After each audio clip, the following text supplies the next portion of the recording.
I was born in a normal family. I would not say very poor, but it's a poor family. I did not study very well. I failed exams again in the primary school, middle school, and everybody felt, you are hopeless for.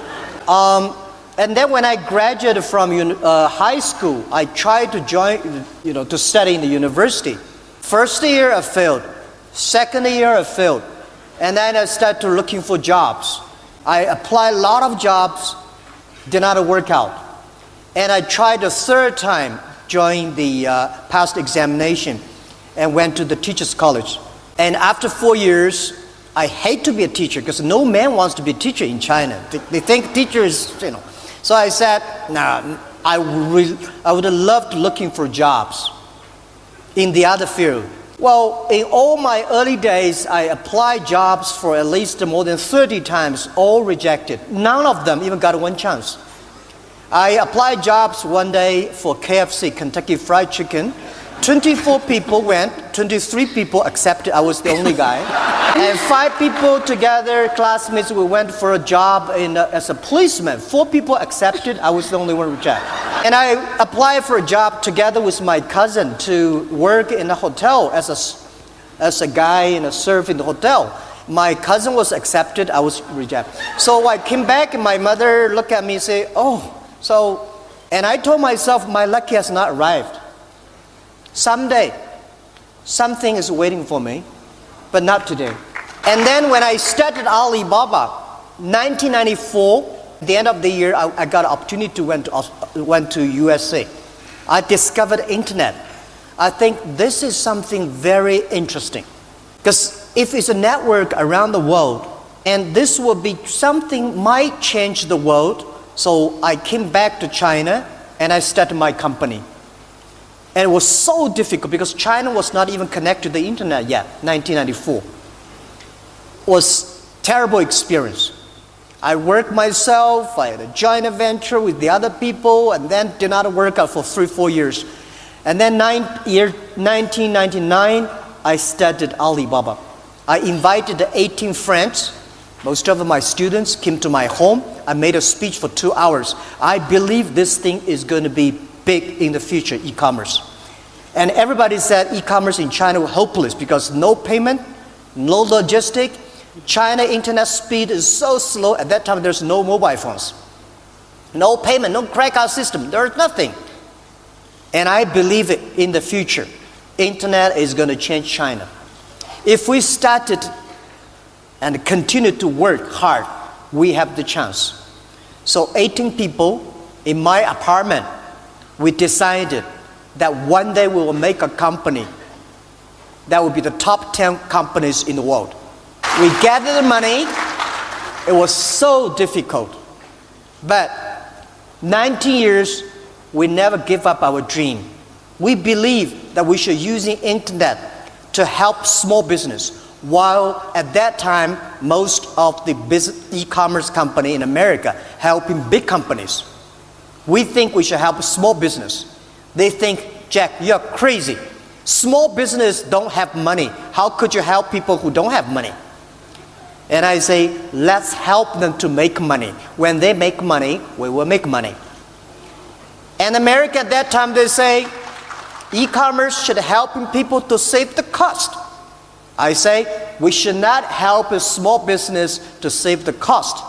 Because small business know how to save the cost. They want to know how to make the money. So we do the opposite. Most of the American e-commerce go, big company, save the cost. We say, help the small business, help them to make the money. How to help them make money? We help them to sell online. A lot of small business, they don't have money to go to trade shows. They don't have the money to attend all the negotiation or all the big business forums. So we say, we help them to promote on the internet. That is the way. So for 19 years, it was so difficult. There is no payment. We built at the payment. There's no logistic. Let's build at the logistic. There's no credit rating system. Let's build a logistic system. And after 19 years, we came to today. There's lots of lessons that can be learned there about A lot of working, lessons. Never give up. hard. If you have a dream, don't give up. A lot of people only talk dreams, but they don't make dreams in reality. A lot of young people have a great ideas in the evening, but when they wake up, they do the same thing. The most important is not only dreaming, but making sure, make the dreams realistic. And don't fight, don't think anything you do, you will succeed tomorrow or next year. For people like us, we don't have money, we don't have a rich uncle or powerful father. The only thing we compete with the others is our vision.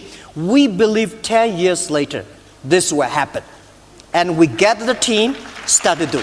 I just want to focus on artificial intelligence and the fourth industrial revolution and how you think that people in South Africa and the African continent need to start preparing for that and making sure they don't get left far behind.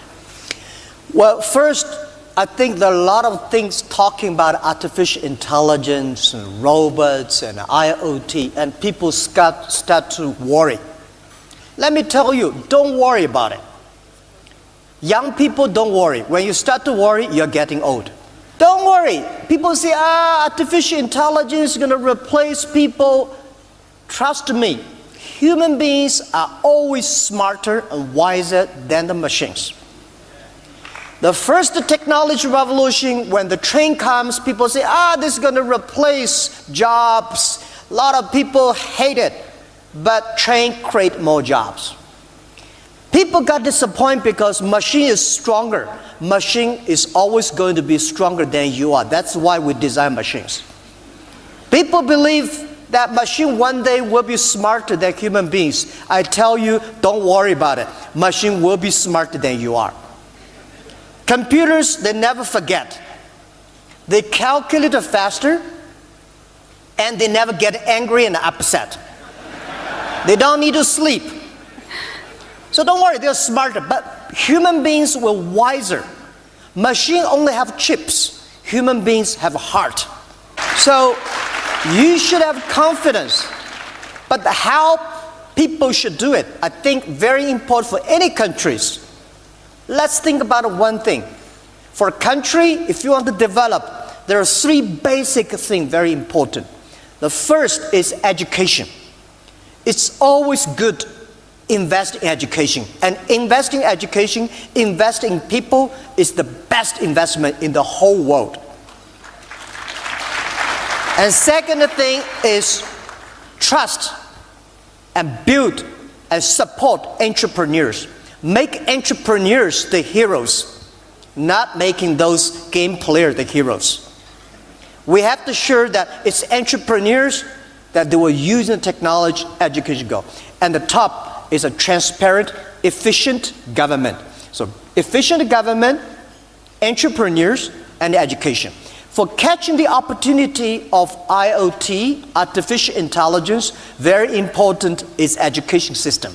The thing I worry about, not only China, USA, the whole world, the fourth technology revolution coming is very scary. The first technology revolution released the power of human beings, the machine. The second technology revolution released the distance, the cars, the trains. Now this technology revolution released the human brain. So it's a mentally, fundamentally change the human lives. But the education system, the things we teach our kids, the way we teach our kids in the past 200 years are for the Industrial Revolution. When the digital time came, the thing we teach our kids will be replaced by machine. Machine will do better. We have to change the education system. Have to change the things we teach the kids that they can do better than machines. They can be more creative, more innovative, more constructive, that machine can never have a chance to replace them. That is something, is an opportunity for every country. And please, any country, please pay attention to the following. Pay attention to those people who below 30 years old.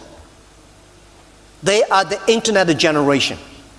Please pay attention to those companies have less than 30 employees, because these are small companies. This technology revolution is a big challenge for big companies. It's a great opportunity for small companies. Small is going to be beautiful, and small is going to be powerful. And please pay special attention to next 30 years. Next 30 years is going to be the biggest challenge. It's also going to be the biggest opportunity. Most people will complain, but those people who solve the problems of complaint, these people will be successful. Let those people complain. You should solve the problem. And I think symbolically, at the very end of our lives, if we can still say, you know, we were never humbled, we were knocked down, but we got up, and I can say, I lived life with integrity, and I took all the blows, and I still prevailed, I think that's a good epitaph for anyone. I also realize that you can't be alone. To really succeed, no man really is an island. And I think, personally speaking, that's happened to me too. When you find the right components in your life, the right people that gel with you, then you feel as though you're invincible. It may be a fallacy, but you at least feel as though you can take all that life has to dish out. I had like $106 in the bank, and like I said, I had to sell my dog, and things were not looking very, very good. My $40 car had just blown up, so I was taking a bus to work, but still, it didn't matter. I wanted to stick with it. This guy, as a young man, had a dream to become a big movie star, to come to Hollywood, and to become a great director and producer and a writer, and all those kind of dreams he had. Of course, everyone told him it can't be done. But, you know, he wouldn't take no for an answer, and he moved across from New York to Los Angeles to Hollywood. And of course, one day, after struggling, like we all do in the beginning, to get into TV and into movies, he had this idea of writing a script. And in longhand, he wrote this script, which was Rocky. The rest is history. I truly believe, and people throw the word around dreams, it's all about dreams, you know, and by the way, dreams cost nothing, they're free. The hard part is just keeping them going, and please keep them going, because we're here for one simple reason. He believed in the dream, I believed in the dream, and our dreams come true, and there's no reason every one of yours can't either. I used to sit in this little apartment, and it was a room. As a matter of fact, the room was so small, I remember I was able to open up the window and close the door while sitting on the bed at the same time. It was like 8 feet by 8 feet by 9 feet. But the one thing about that room, there was really very little distraction. So I would sit there propped up in bed, and I'd go out with my big pen and legal pad and just start writing these stories. And most of them were very, very trivial. There was something about the process of unrealized dreams. I was always brought back to this subject because I think it's one of the most enduring subjects and one of the most difficult passages for people to accept, that they never were realized in their own lifetime, that they just didn't get that shot. I decided it was a time to come to California. So I went to California, and I moved in the valley, and things weren't going very, very well there. As a matter of fact, I had to try to sell my dog because it was either do that or he just was not going to be very well fed around the house.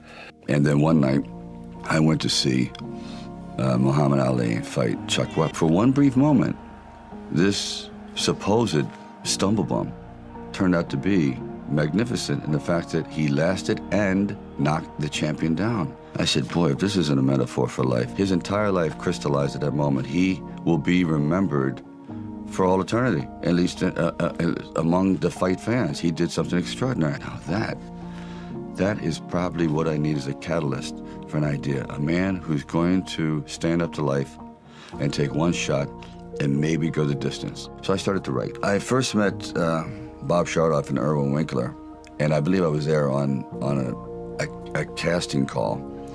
So we're talking a little bit, and I guess I really wasn't right for the acting part. And on the way out, I said, oh, I don't know if it matters, but I do a little bit of writing. He goes, really? I said, well, he says, well, bring it around. I thought, if I hadn't stopped on the way out, you know, that's why I tell all actors, don't give up, keep talking. Eventually you might hit a nerve somewhere and they go, come on back. And If they didn't say, come on back, or bring it later and let's see what you've developed, I wouldn't be sitting here. So I have to give incredible credit to their insight and their patience, and they're willing to take a chance, which it doesn't exist much anymore, unfortunately.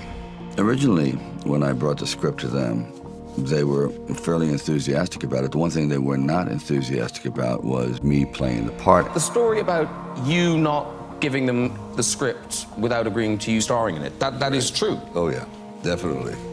It was just one of those crossroads situations that every artist faces early on. Go left, go right, and if you make the wrong decision, you sometimes regret it forever. And I just knew I wasn't a very good student, but I decided I always understood dialogue, whatever, so I wrote something that I know I could do, that I could feel good with, and that could show everything that is possible in my repertoire.